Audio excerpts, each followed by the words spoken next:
Hi, I'm Joe Lindsley, an American in Ukraine. This is our Land of the Free podcast with Ukrainska Pravda, Ukrainian Truth, and our team from Ukrainian Freedom News. And I have been in Ukraine every moment since the pandemic, and now every moment of Russia's full-scale invasion.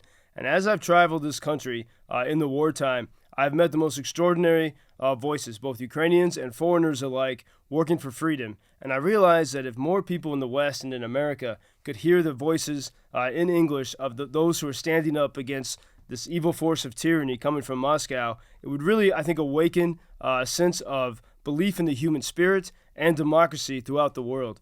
And so this is our podcast, Land of the Free, UkrainianFreedomNews.com. You can support our work to help guys at the front lines, and Ukrainska Pravda, legendary Ukrainian independent media. For our guest today, we have my great friend Taras Bick. Taras is a civil society guy. He was part of the Maidan revolution in 2014. He's got great stories from those days when Ukraine changed its destiny away from Russian totalitarianism toward freedom.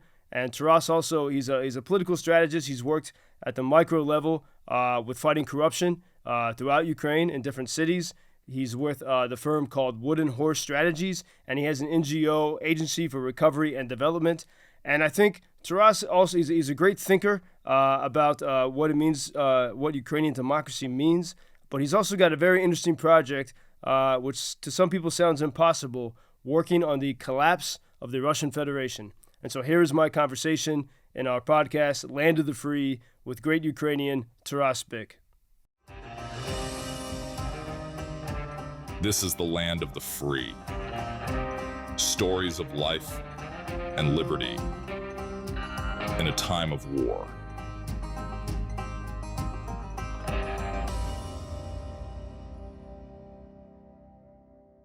Taras, you're from Lviv in the West. Because it's a holiday here, even though this will be aired much later, we have both have veshivanka, the traditional Ukrainian embroidered garments for the holiday. I just arrived from Kharkiv this morning by train. Taras, what are you doing here in Kyiv now? These days in Kyiv are doing the same stuff as usually, trying to return to normal life, like working conditions, communicating with my friends on the front lines, asking them what they need, trying to help them with everything they need, and working on the recovery and development of Ukraine, which is like another big direction of our activities here.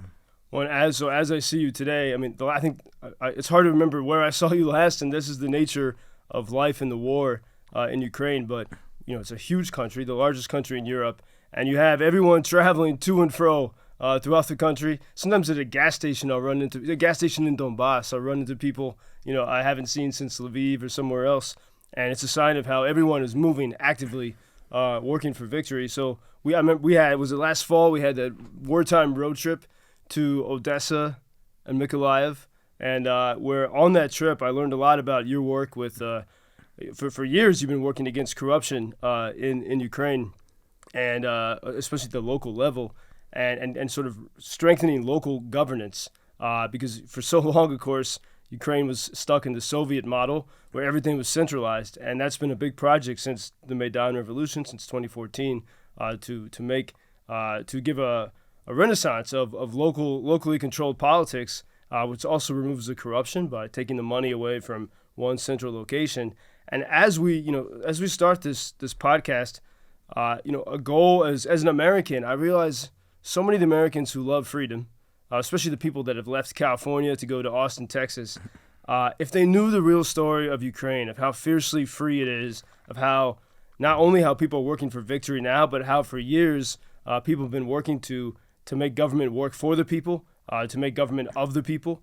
I know Americans would be inspired by this, and that's why we're doing this program. And I've brought so many Americans here to Ukraine, and when they talk with you and so many others, they're inspired. And so if we can share these brilliant Ukrainian voices with America in particular, to show that this is the capital of freedom here on this Independence Day. And so there's so much we can talk about. And as we've been to, whether talking in bars or on road trips, always exchanging many stories. Here it is, August 24th today, Ukrainian Independence Day. You were in the Maidan, not far away from here, in Kyiv, in 2014. What is the story from your perspective of the Maidan revolution? Because I think that gets missed a lot in the stories. We hear about Ukraine, of course, every single day. What happened in 2013, 2014 with the Maidan revolution? So first of all, thank you for everything you're doing for making voice of Ukrainians heard, especially in the United States of America. Going back to 2013, I would say that this was basically beginning of the long-term revolution, which turned later into war, because to some extent it was a kind of anti-Russian event. Ukraine was on the crossroads, so we were deciding either we are going westwards to become a real European NATO country, or we are going to become another once again, basically not to become, but remain under slavery of Russia. And this is the clash of civilizations. We then chose our path towards Europe, going westwards. It costed us lives. It was something really hard to imagine. Well, I mean, before the Revolution of Dignity, just imagine you are walking in the center of capital city of European country in the 21st century, and several months later you see people shot dead there by their own police, which was obviously controlled not so much by Ukraine, but mainly by Russia. But still, this is what was happening. This was like first shock, and then the revolution basically immediately turned into war, because when Russia, I'm sure about it, what I'm telling, this is Russia, it's not only Yanukovych regime, it was fully controlled by Moscow. When Russia failed to get rid of Maidan, to get rid of protesters on Maidan, then it started immediately war on the Crimea, on the Donbass, and that's how it evolved in full-scale invasion in 2019. So this is like a very long path to our freedom. But for all this period, starting from 2013, the Ukrainian people have demonstrated that freedom is much more important for us than anything else. And I think the entire world has seen us today. You know, I think of the great phrase in American political history of "give me liberty or give me death," and that's it's true here, and we see this in the most difficult sense. I want to talk about your personal experience in the Maidan, but before that, and by the way, I mean, Taras, you work now. You have an NGO in the wartime Agency for Recovery and Development. You've also worked as a political consultant, Wooden Horse Strategies, with many Americans and others, and you've helped get sort of this Maidan generation elected, especially at the local level. We can talk about that, but I want, when so many Americans, unfortunately, hear about Maidan, in the American imagination of freedom-loving Americans, the Maidan Revolution was created by one woman. She was the mastermind in the U.S. State Department, Victoria Nuland.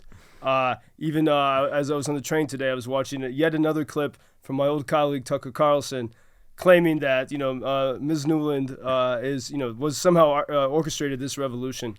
What is your response to that? That the Maidan, the Revolution of Dignity, as it's called, was created by the State Department, specifically by Victoria Nuland?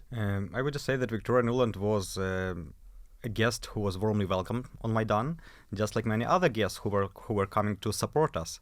But obviously, I mean, I was there from the very beginning, just like millions of other Ukrainians. Actually, on the day of when Maidan started, I was in Ivano-Frankivsk, in Western Ukrainian city. How old were you at this point? So it was 2013. I was 30 years old. And when we went to Maidan in Ivano-Frankivsk the first night, I remember those are just my friends. Well, obviously, you can hardly imagine, I don't know, like U.S. State Department representative present in Ivano-Frankivsk. Because this is in Western Ukraine, yes. many hours away from Kyiv. Absolutely. Yeah. And there were, on the first night of the revolution, even in Ivano-Frankivsk, which is like 600 kilometers from Kyiv, there were attempts to set tents in the center of the city to start like local Maidan. And this is something that was happening all over Ukraine. So this is something you cannot organize from above. This was real, genuine grassroots movement, bottom-up approach. And that's how people went to Maidan in Kyiv, in Ivano-Frankivsk, in all over Ukraine, in southern Ukraine, in eastern Ukraine, everywhere. And of course, Kyiv has become like center of the protest because people from all over Ukraine were coming to Maidan. And I mean, this is something you cannot, even if you wanted, you cannot organize logistically. This is a million people coming to Maidan. It's not possible to organize. So this is basically my response. But yes, Victoria Nuland, just like many other guests, Western friends, other friends, were coming to Maidan to see us, and they were warmly welcome. We should mention the word Maidan is in Ukrainian, but it comes from a Persian word, meaning Turkish word, yeah, Mm-hmm. and meaning public square, meaning sort of the central square of the city, and that has come to mean in Ukraine, because you had previous Maidans. You had one in 2004, for example, the Orange Revolution. But it's come to mean when the people. It's like to me, it's a fourth branch of government. It's really the final check and balance. It's when the people take to the square and demand that their rights be heard, that their voices be heard, and demand their freedoms. And it really is. We talk about the public square in America, but it exists in a real way. It's an actual place. I mean, in cities like Ivano-Frankivsk and Lviv and Kyiv, there's actually a Maidan where people can gather. So it's in the geographic structure of the cities. So in 2013, it was October 2013. Late November. Late November. What was the thing that got you to go to, you as one Ukrainian who was well connected politically, paying attention politically and working in that field. But what got you to say, I need to go to the Maidan tonight in the city of Ivano-Frankivsk? The funny thing that everything started from the decision by the Cabinet of Ministers of Ukraine to cancel one of the bylaws, basically. It was not a really important law. It was not some strategic document, but this bylaw was deciding if we are continuing negotiations on joining the association agreement with the European Union or not. But everyone had realized if we are canceling this small, which seemed to be quite an unimportant document, everyone realized that we are switching eastwards. And basically this was part of the bigger picture when Yanukovych was basically communicating with Moscow much more than with Brussels, and it was becoming clear that the government is refusing from the European integration path and is becoming closer and closer to the West. And that's when we went to first in Ivano-Frankivsk, then on my way to Kyiv I stopped in Lviv, I saw Maidan there, then we came to Kyiv, and this is when really big Maidan had begun. But still, first it was not that big. I remember there were actually two Maidans in Lviv, in Kyiv, so one was organized by civil society organizations and another one by political parties, because civil society would not accept any flags of political parties present on their Maidan. Political parties still wanted to demonstrate their affiliation with the parties, and they were divided. One was on Maidan Square, and the other was on the European Square. And where was Victoria Nuland's Maidan? Victoria Nuland came much later, after we basically united Maidans, and this unity of Maidans came after the night on, I think, December 1st, because, the Maidan was absolutely peaceful. Yes, I mean, some roads were blocked, but there were no aggressive attacks, nothing, I would say, illegal. But on the night on December 1st, as far as I remember, there was this attack on students. It was absolutely brutal, absolutely, authoritarian-style attack. So this was what happening. And this basically pushed for another wave of people coming together. In the next several days, we had so-called March of Millions, when just people from all over Ukraine, there are different calculations, but many of them say that up to 1 million were present on Maidan, not only on Maidan, but all around Kyiv. And this was not only about refusal from European integration, this was a protest against measures taken by the government when innocent students were beaten in the center of the capital city. So this is where many people came, many people stayed, and this is when we started, just building barricades on that night. More and more people were coming. We were setting tents and realized, so this is much more about foreign policy. It's about not allowing Ukraine to turn into an authoritarian state, because this is something that would not be acceptable by us. And was this authoritarianism, was it creeping in, or was it still sort of the same you'd had from the Soviet times, or did it seem like it was getting worse? Had there been a period of recovery since the 2004 Orange Revolution? Mm-hmm. Yes, absolutely. In 2004, we had really high expectations because, it was it was second Maidan. The first was in 1991, when once again students started it, as well as on Maidan.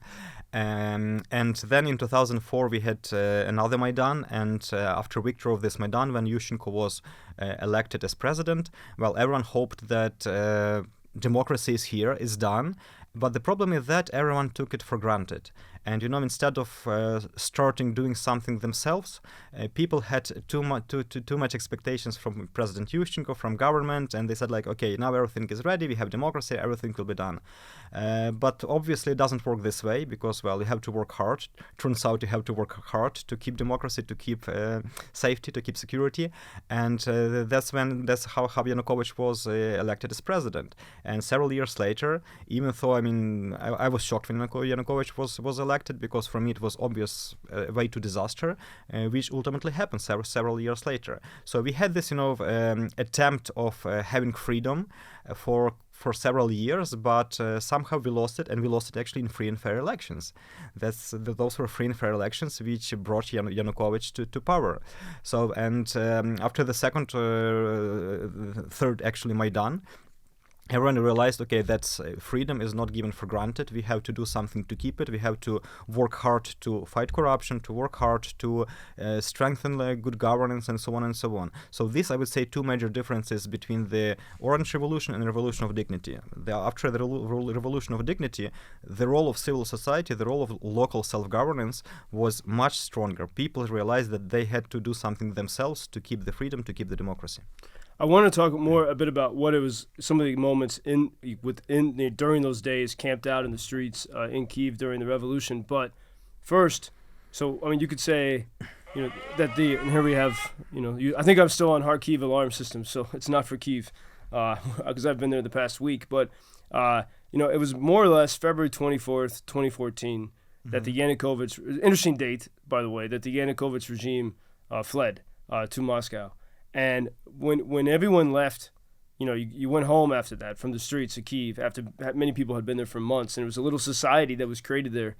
What did people just go home and rest, or did they go home with a new sense of, okay, we need to do X, Y, and Z to make this revolution work? Were there any mechanisms that helped keep that spirit alive?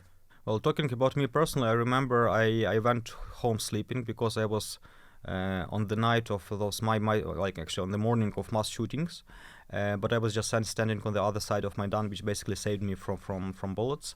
I was so emotionally and psychologically tired, and besides, physically, because we were building barricades all night. We were breathing with all those smoke ashes. So I came home just all black because of the smoke. So we just needed some rest. But I remember then when we came home, we realized the scale of the tragedies, because I thought dead bodies. Basically, we were cleaning the street for ambulances to come over to take the bodies. We saw them while they were being brought from the Institutska street, but we were busy doing something. And then when we came home and we saw this funerals of those people, and this is when I started basically crying, because I realized how many people died when fighting for this. Talking about long-term prospects, it was still before the end of the Revolution of Dignity when people started gathering together, thinking about what to do next. It was becoming quite clear that Yanukovych is going to lose Maidan, so the only question was how he is losing the Maidan. And then there were groups of people coming together. One of them, the most famous of them, was a so-called reanimation package of reforms. So basically a group of civil society activists who were coming together to think about what state policies have to be next, and so on and so on. And many of them actually became later, they joined cabinet of ministers, parliament, and so on and so on. So those were civil society groups who got united to elaborate new policies, elaborate new strategies for the country. And on the other side, we did not have time to relax, because basically Putin started war in Crimea, in Donbass, almost on the same day Yanukovych fled Maidan. So Ukrainians got united. Many of them as volunteers went to fight, because Yanukovych basically destroyed the Ukrainian army. We did not have strong enough Ukrainian army to defend Ukraine. That's why we lost Crimea and Donbass so easily. But there were still thousands of Ukrainian men volunteering to go to fight. And they played a role that Russia did not go any farther back in 2014. Because actually in 2014, Kharkiv, for maybe 24 hours, was sort of in Russian hands. Mm-hmm. The Russians tried to take Odessa. I think we forget this now, but this is why when I was here in Ukraine, throughout the pandemic, and then in the weeks leading up to the full-scale invasion, I knew with complete confidence that there's no way Ukraine was going to fall in 3 days, because I'd seen what I'd heard the history, met people who'd been there in Kharkiv, 30 miles from Russia, in 2014, when the mayor almost sort of was almost bribed by Russia and then changed his mind, but how the regular citizens defended their city, and this was as a result of the Maidan revolution. It was like, with the Euromaidan, with Revolution of Dignity, Putin and maybe many others, it seems, lost their control to plunder from Ukraine. Do you think had there been no Maidan in 2014, would there be any kind of war right now, as we are seeing? I mean, if Maidan lost back in 2014, or if there were no Maidan, Yanukovych would simply give up Ukraine to Russia, and we would have been fully controlled by Russia. Ukraine would be another Belarus today. And just imagine the consequences in this case for Europe, for example. Imagine that it was not only Belarus that is fully controlled by Russia, but Ukraine with its, well, turns out quite strong army. And imagine Russia, in addition to Russian army, has Belarusian army, Ukrainian army, and it would be to invade NATO anytime in this case. So this, basically, I would say Maidan has saved not only Ukraine, but Maidan has saved Europe as well. Wow, because we don't think about what would things be like had that movement not happened, and had those students had the courage to face the bullets of the. One thing that's amazing to me, you had the secret police, the Berkut, and because of Maidan, the secret police no longer exist. And I think when I tell this to Americans, because we the Americans who talk about freedom, the sound of freedom, and everything so much, you see that there's a lot of frustration in America now with Washington and with prosecutors run amok and all kinds of things like that. Well, but in Ukraine, there was a very brutal, very powerful secret police, and because of your revolution, they're gone. They were disbanded. And in fact, I think you were one of the first people that told me this, but in the first few weeks after the Maidan revolution, there was very little structure. I mean, so including in the military, but there was very little structure in Ukraine. And is it true that there were no police for several weeks?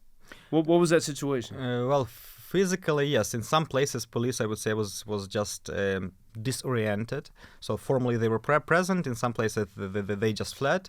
And actually, going back to Maidan, we have a joke that Maidan was the first successful Ukrainian state, because when people were coming to the central square, we had everything that state needs. Basically, we had a kind of border control. There was people standing on the entrances to Maidan just to to control that we do not have alcoholics, drug addicts. Nobody is bringing any weapon. There was a kind of border control, we would say. If somebody got hurt, immediately there was sufficient assistance. So we had a good healthcare system on Maidan. It was extremely clean, so everyone was cleaning. So our so-called utility services on Maidan were working perfectly. So we had this joke about Maidan being a first successful Ukrainian state, and this actually is example of strong abilities of self-organization of Ukrainians. Just when we got together, we have divided activities, what we have to do. Those people are taking care of the border of Maidan. These are taking care of healthcare. This is cleaning streets, and so on and so on. And the same happened after Maidan, when our authorities were disorganized, in many cases disappeared, including police. Quite often those were people, because obviously there were some let's say criminal people who were trying to use the situation. They were basically entering police headquarters to set on fire all the documents which they were afraid of. And that's why many people who were basically standing on Maidan, they took care of those administrative premises, police premises, to take control until normal police, until normal authorities returned to power. So this is what was happening actually. When we look at, say, protest movements in France and in the United States, and I think they tend to get very chaotic. There's a lot of things burnt down, and it can be quite dangerous. Where does this and I've seen this self-organizing ability in the wartime, especially those first weeks of the full-scale invasion. Is this embedded in Ukrainian DNA? Is it because you had to find ways to survive through centuries of totalitarianism? Where does this self-organizing ability or skill come from? How was it developed? Good question. I think it comes back from 13th century when we had first invasion in Kiev and Rus by Mongolian Tatars from the east, and surprise, surprise, until today we have more invasions from the east. So Ukrainians had to fight for their freedom for centuries, with different enemies from different from west, from south, from east. But of course, from east we have until today. I think this legacy is connected to this Mongolian Tatar horde that existed in the 13th century. That is, I see, a direct line and direct attempts basically to exterminate our people. You should remember about history of Cossacks, Ukrainian freedom-loving people who were just going to steppes, to defend themselves. We remember history's tragedies of Holodomor, the genocide organized by the Soviet Union in the 20th centuries, where basically it tried to kill the mainly people in villages who were at that time the basis of the Ukrainian nation. So it's for centuries we had this story of survival, of fighting for freedom, and which basically helped us today. And today we realize that if we give up, we'll be exterminated. It's that simple. Is it fair to, if we give up, we'll be exterminated? That's the thing to remember. And is this a fair characterization? You have the term Decapoli, the wild fields, and the Cossacks and everyone sort of in these wild fields and in the wild mountains were people who they never wanted to be controlled. There wasn't sort of, you had empires from the east and the west trying to control these lands, trying to subdue them, but there were people who wanted to sort of, there's a tradition, you could say, like Nestor Makhno, the Ukrainian anarchist, so-called. But I don't know if it was quite anarchy. It was like families and communities sort of living in freedom together. And, I studied a lot of political and constitutional theory under some of the most brilliant political theorists in the world. And not until I came here to Ukraine had I ever heard that there was a constitution well before our American Constitution, 1711, Philip Orlik, Cossack Constitution, codified in what is now Zaporizhia, I think, or around Nikopol. And so they weren't just wild people running around in the fields. They actually were creating structures to try to protect that freedom. But we know so little of that legacy. Why do you think why do you think no one pays attention to that? Was that Constitution a big deal in 1711? It had separation of powers, and when a time when no one else did. And I would always say that the founding fathers of America were the first in modern times to create such a document.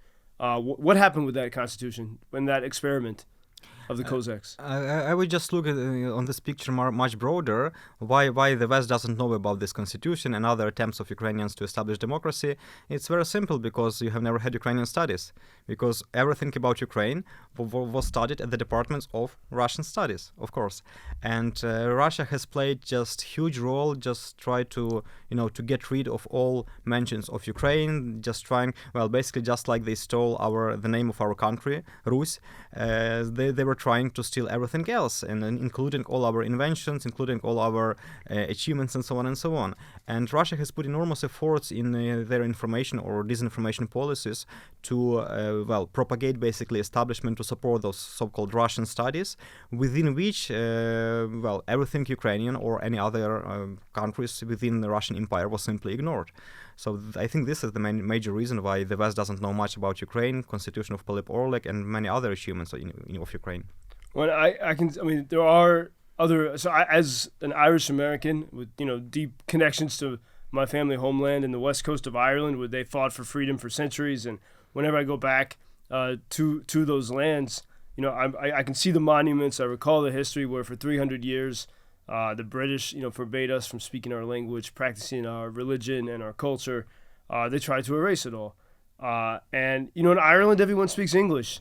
People speak Irish, maybe, academically or, very minimally. Unkupal folkla, 2 words of Irish, maybe. And but here in Ukraine, it's amazing what you've pulled off. I mean, you've kept, despite all odds, kept the language alive. And of course, now it's been reawakened. Russia has actually reawakened especially in Russian-speaking cities like Odessa and Kharkiv, because of the regular attacks from Moscow, people are more fiercely speaking Ukrainian.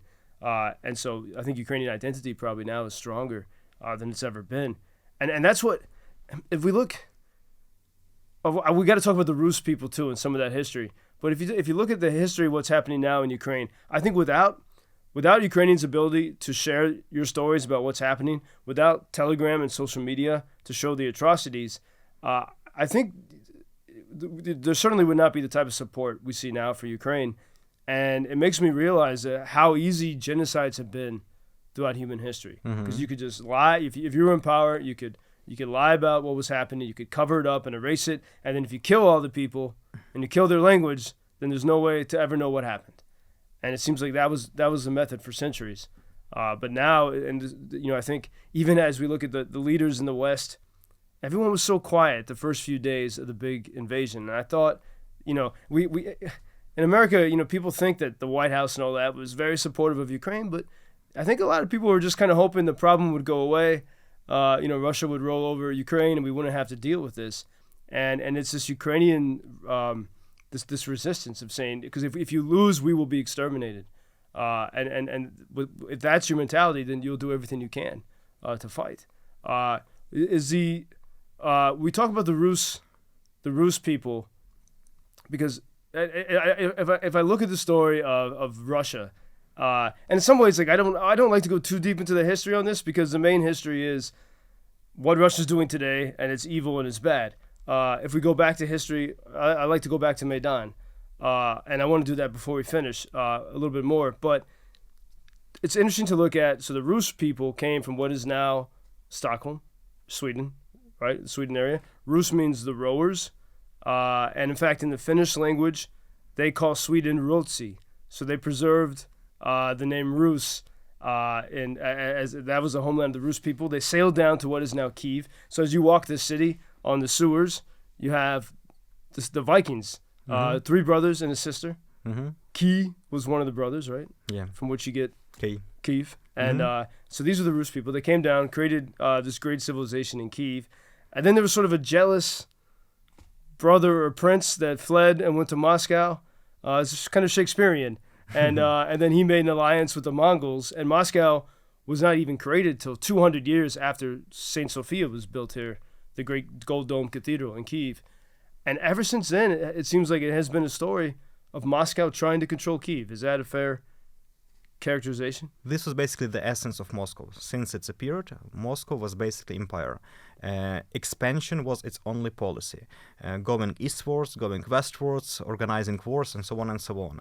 I mean, this was like problem for many Western countries, which were empires, but looks like they have refused from it a long time ago, and they have switched to normal civilized life.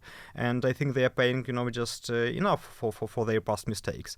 Instead, the Russian Empire has refused to recognize its past mistakes. On the contrary, it still continues its imperialistic policies now towards Ukraine.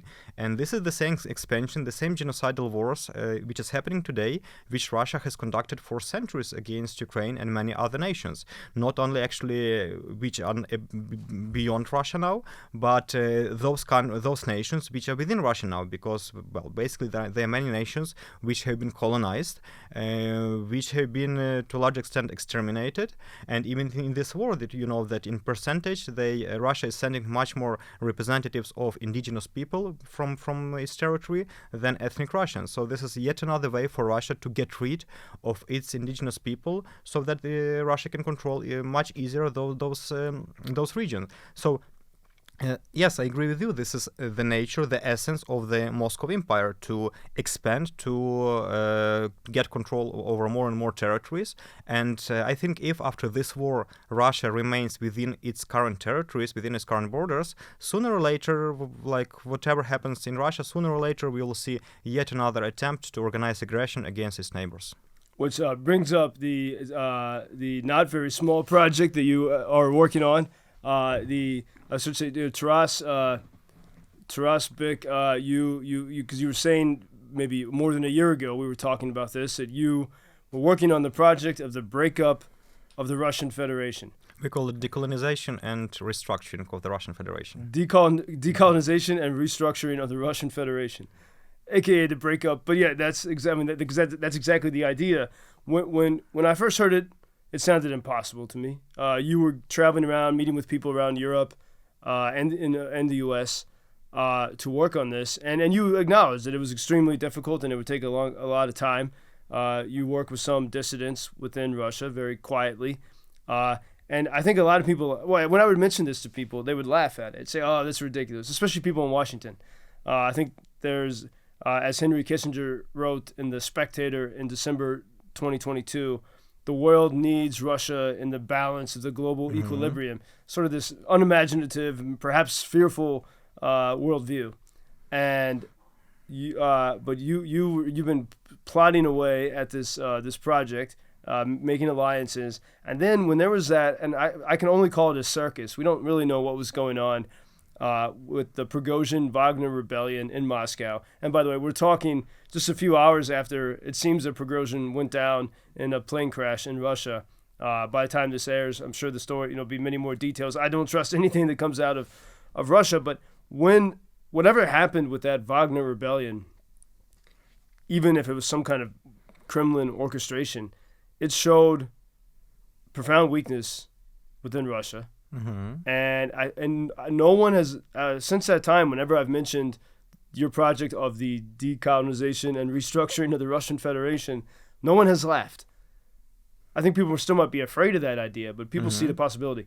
What is the current status of this mission, and why is it necessary again to, is this necessary for Ukrainian victory, for victory of freedom, to break up Russia? Not only for Ukrainian victory. So, yes, I have joined this project back in May 2022 when I realized that there are some people, mainly Russian citizens, who, because of their position, had to flee their country. Most of them live in Europe now. And they represent both indigenous people as well as just simply ethnic Russians who are from different regions of Russia. And they talk openly about independence of their regions because they do not want to be part of this evil empire. They want to have opportunity to develop themselves within independent states. And this is a group of people called Free Nations of Post-Russia Forum. So we have had already seven forum all over Europe. The fifth one was actually in the European Parliament, so on discussing it on quite high level. Then we had in the United States and just recently in Japan, Tokyo. And actually the Ministry of Foreign Affairs has reacted to the latest forum because it was held in the premises of the Parliament of Japan, and the Ministry of Foreign Affairs of Russia had to react formally, with strong protest against Japan, which is actually great. And so the idea behind this forum is to demonstrate that there are Russian citizens who openly talk about sovereignty of their regions. It's not Ukrainians, it's not Americans who are talking about collapse of Russia, but real Russian citizens who are talking about they want to decolonize, they want to be independent from Moscow. Then another important point is that this should be a win-win scenario. Because yes, like many of us would like to Russia to disappear after everything Russia has done to Ukraine, but well, we cannot just make 140 million people disappear. It's not realistic, and we will have to do something with them sooner or later. And in my opinion, the only way to secure a good solution is to find win-win situation, and this actually decolonization, disintegration of the Russian Empire is the best way to find the solution, because first, it will be beneficial for Ukraine for obvious reasons.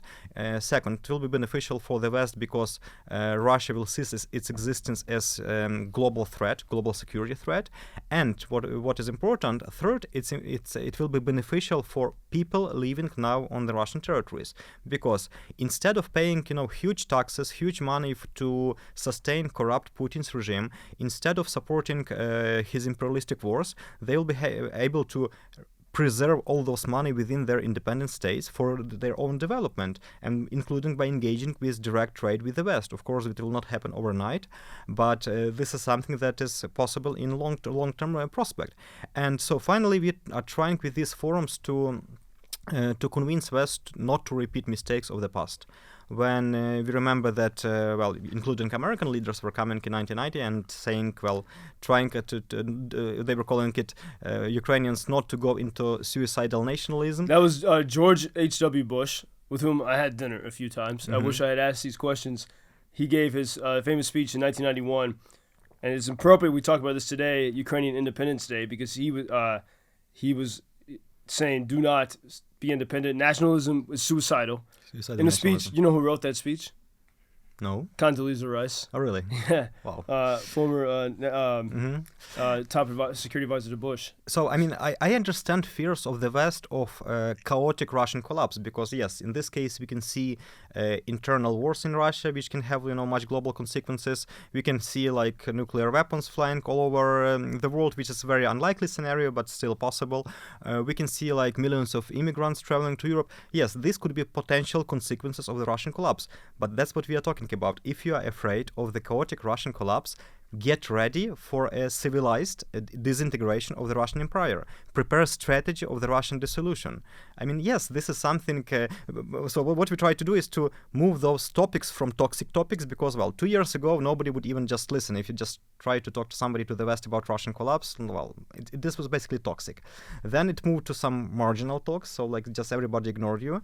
And we are still trying to move those topics to mainstream talks. And I think we are partly successful. At least, we are calling the West to consider such scenario and to prepare for such scenario. And I'm quite sure that, because it will not be the West who will make Russia collapse. I mean, Russia is a failed state. It will collapse sooner or later. But our message is that the West should be ready for this collapse. When you use those words, Russia is a failed state, I think Russia has slathered Ukraine with this propaganda, the label corrupt. No nation that was corrupt means dying and decaying, and no nation that was corrupt could have survived everything that Ukraine has survived, especially now these past 18 months. But Russia is the epitome of corruption. But when I speak with friends or people in Washington and others about this, the only reaction they have is, "But Putin has nukes." So what's your response? How can you tread into this territory, unafraid of the madman in the Kremlin, and people called that George H.W. Bush speech the Chicken Kyiv speech because they say he was being a chicken and afraid. Ukrainians are not chickens, but how can you tell the world, what is your response? And people say, well, we can't even try to work for the dissolution of Russia because Putin will go nuclear. Can we feel safe with the person who destroyed Kakhovka Dam? Can we feel safe that he controls nuclear weapon? I mean, what can be worse? I mean, we are now already in the worst possible situation. On the other hand, if we have some potential for new independent states, actually it's time for Western representatives to talk to potential leaders of the Western states. Like, listen, guys, you give up your nuclear weapons, we just help you to develop. Well, basically what happened in Ukraine. Yes, Budapest guarantees did not work properly as we expected them, but still the West is standing on our side strongly and helping us to defend. The same scenario can be used for many other countries which are now controlled which are now part of the Russian Federation. Making a deal with them that they give up nukes, they give up their authoritarian policies. Instead, the West helps them to become democratic and even engages them in economic and trade relations. This could be part of the solution to nuclear weapons problem. Do you need bottom-up Maidan movements in those countries? I mean, do you see the possibility of, or are people so broken after centuries of living under czars and Putins and Stalins that did you see any kind of Ukrainian spirit in any of these far-flung Russian republics? No, you cannot compare Ukrainian spirit to any place in Russia. Yeah. But still, I mean, within this forum, we are meeting people, Russian citizens, including actually quite recently many young generation, representatives of young generation who are trying to create these movements. They were not representatives of some elites back there. I mean, like political so-called elites. They are just representatives of different movements, actually from environmental movements to some diaspora movements who are trying to unite people around them. So I think there are some first steps of these bottom-up approach movements, and which will sooner or later lead to some kind of Maidan on those territories. And Taras, one thing I like about your story is that you're not only working at the very theoretical, long-term, high-level approach, but also especially since the Maidan in 2014, you've been working at a very practical micro level. And so, for example, we went on the road trip with several friends to Odessa and Mykolaiv, and you introduced me to the mayor of Mykolaiv with whom you've worked. I remember we were standing, Mykolaiv is a place that back then, because it was right before the liberation of Kherson, and so there was... 2 days, I think, before the liberation. It was 2 days, and we could hear the sounds of the liberation in effect. And Mykolaiv is a place that back then could be shelled at any moment. and we're standing there in the parking lot, and then there's this car, maybe a Honda or something, just comes drifting into the parking lot, literally drifting. And I said, oh, well, we're waiting to meet the mayor. I said, well, what is that guy doing? And you said, oh, that's the mayor of the city, Alexei Sienkiewicz. And as we were having that conversation, you had worked with him. He came from the generation of Maidan. And I saw in those meetings in Mykolaiv just how deep the Russian corruption had been, in the level of the local government. And when I look at the frustration in America with government, it extends to every level. People just feel that they don't have agency, whether it's, small bureaucratic things they have to deal with, or, not able, just can't find an opportunity in life. This is such a heaviness in America now. Here, Ukrainians have agency, but you have to fight for it. And even at that local level, as I saw in Mykolaiv, I mean, the mayor was, he was elected by the people, and then they kicked him out of office, right? Was he put in jail? Just can you briefly say what? Because in that micro story, it shows what it takes to fight the corruption, what it took before the big invasion, and then when he got back into it, that means it's all clear in Kharkiv, by the way. When he got back into he came back into office right before the full-scale invasion, and he kept the Russians out of the city, whereas not far away in the city of Kherson, you had pro-Russian politicians, and that city fell very quickly. So, can you just describe a little bit about what you were doing in Mykolaiv? Yes, Mykolaiv is actually a great example of what is happening in Ukraine. Mykolaiv used to be one of the most pro-Russian and pro-Soviet cities. So we have conducted many opinion polls there, and it was like really pro-Russian, pro-Soviet, and always controlled by some criminal pro-Russian mayor. After the Revolution of Dignity, in quite a surprise elections, local leader of head of IT company, young pro-European guy from pro-European party named Alexander Sienkiewicz won the elections, and it was quite shocking. But since he did not have majority in the city council, he had to establish coalition with the bad guys, pro-Russian guys. So of course, this is one of the key rules in politics: never go for compromises with evil. Since he was not experienced politician, he had to go to those compromises, and ultimately, basically, his partners removed him, opened some criminal like those of just fake cases, and accusing him in corruption. And they removed him from office. And surprisingly, there were just, even the mayor said he was surprised by how many people went to the street to defend him, ordinary people who basically elected him. And so basically he managed to fight back in the court. He won the case and he returned to office. And then he was re-elected. He got much more representatives of his party in the city council. And since that time, he was trying to do something positive for the city. And in 2022, Russians were basically on the outskirts of the city. And the interesting story that many representatives of security services, police basically fled the city because, it was the chances the city would fall were really high. However, it was thanks to ordinary people like Mayor Sienkiewicz and municipality officials who had nothing to do with military, who got united, and they were helping Ukrainian army to defend the city. Not only mayor's office, governor's office, you probably have seen very famous Governor Kim. So all of them, just civilian people, they had to take rifles, they had to risk their lives to help the army to defend the city. And the city was surrounded for quite a while, semi-surrounded. However, they managed to fight back, but still the city has paid a really huge price because Russian artillery was standing for 8 months quite closely to Mykolaiv, and the city was under constant bombardment. And so even before the liberation of the Kherson region, so even when the city was under bombardment, we started working with the city already. And at that point, Kingdom of Denmark has decided to take under auspices recovery of Mykolaiv. And I remember at one of the first meetings, there was a very good message from the mayor who said at the meeting with the ambassador of Denmark, he said, listen, we do not need money. The less money I have coming, in my city, the less seduction from my officials, the better for me. We need projects and we need their results. So we started working in this area, and we managed to organize many projects on restoring water supply system, on providing construction materials. He heating system, electricity, and so on and so on. And this has become a really successful cooperation.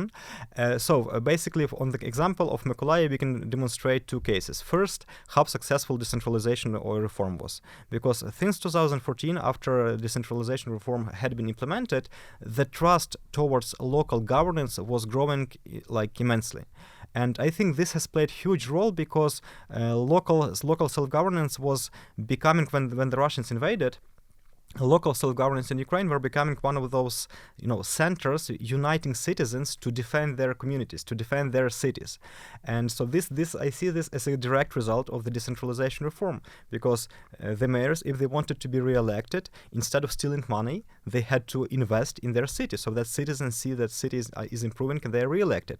That's how it works in democracy. And second case, yes, it's about local patriotism. Ordinary people, civilians, were becoming so patriotic of their cities that they were just joining different army formation and defending their cities. And finally, third, it's about recovery process. We need to secure as transparent, as integral recovery process as possible. And Mykolaiv example is actually one of those examples which has already been successful. And Mykolaiv, I mean, it's an important city because it's a shipbuilding capital. I think that's why It used to be. It used to be. And maybe there's potential there for Yes. recovery. Mm-hmm. But if you think about this decentralization, this is, I think, what Moscow and others were opposing, because you can't control things as much. You can't plunder as much when it's in the hands of the local people. Mm-hmm. And it's that very decentralization that actually also made it not only more difficult to plunder, but impossible to take the city. Right, because so you had all these years of fighting corruption, which had actually prepared everyone to actually have to physically, literally fight to protect the city, and I think that's the story, I think, of post Maidan Ukraine and of this full scale invasion by Russia. I would say that quite symbolically, the very famous Russian military ship Moscow was built actually in Mykolaiv. And quite symbolically that today, basically, Mykolaiv citizens have shown the Russians the way to go, just following the famous Russian military ship. Can you say in Ukrainian the phrase of well, it actually comes from Snake Island, but the Russian ship, go. I don't think it's proper. To say that. It will be cut anyway. Русский военный корабль. Thank you. Yeah. It's Independence Day. I think it's okay. Yeah. And you see that as I'm driving around Ukraine. I love to see that on people's cars. Mm-hmm. We'll put in the description what it means in English. Well, Taras, great. And last question I want to ask is, what in these 18 months of full-scale invasion, what was the most difficult moment or day or moment, however you want to define it, but the most difficult moment for you? I would say that there was, even though it was clear for me the war is coming. 10 days before the war, I just took my family out to Western Ukraine, and then after first missiles landed in Western Ukraine, I just sent them to Poland. And then this first several weeks, actually even several days in Kiev, when Russians were approaching, I have to admit I had this fear, because nobody knows what Russians would do, where they would stop. But on the other hand, I could not have imagined what Russians would do here. I mean, I live in Kyiv for quite a while, and I have seen those freedom-loving citizens of Kyiv. Even if Russians had managed to occupy the city, Kyiv citizens would have killed them with bare hands. I mean, they would do everything to protect freedom, to protect their dignity. And there were first 3 days when it still was not clear what was happening to the city. Then I went to local military recruitment office, so-called Voyenkomat, to territorial defense, and I was shocked to see hundreds of men lining up to join the army to defend the city. I was so positively shocked. Actually, the military recruitment office actually had the privilege to choose. So they said, okay, do you have some military experience? Do you have experience of shooting? I was like, no, I don't. So get out of here, just do some volunteering. So there were so many people trying to join the army, to join the territorial defense, that the military defense recruitment office had this privilege. And so these first days, they were scary because, basically we were getting ready for the guerrilla war in the in the city, building trenches, removing all signs from the streets to disorient Russians and so on and so on. But after first several days, I have realized no, this city is not giving up, and Russians simply will not take them. And we started our day-to-day activities, military trainings, to get ready for possible invasion, but mostly helping our guys on the borders of Kiev to defend the city. And this is when I realized, no, we are not giving up the city, we are not giving up this country. Taras, my friend, thank you. It's always great to speak with you. Perhaps, who knows where our next conversation will be, either in Lviv or, running into you somewhere in the east in Donbass. Mykolaiv once again. And Mykolaiv, that would be great. Mm-hmm. And I hope we can keep checking in and sharing these stories too with the public, especially with Americans to help them believe that it's possible to have agency, and you can reform your government, and you can make your democracy something that works for the people, which Ukrainians continue to do cheerfully, even despite the constant threat of missiles from Russia. So Taras Bick, Wooden Horse Strategies, and your NGO. Agency for Recovery and Development. Agency for Recovery and Development. And this is Joe Lindsley, Land of the Free podcast, talking to you from here, the studios of Ukrainska Pravda, Ukrainian Truth, in Kyiv, the capital of Ukraine, on Ukrainian Independence Day. How do we say in Ukrainian, Happy Independence Day? З Днем Незалежності. З святом. I'll say. Навзаєм. Дуже дякую. Joe Lindsley, UkrainianFreedomNews.com, and Ukrainska Pravda with Taras Bick. Дуже дякую. Thank you.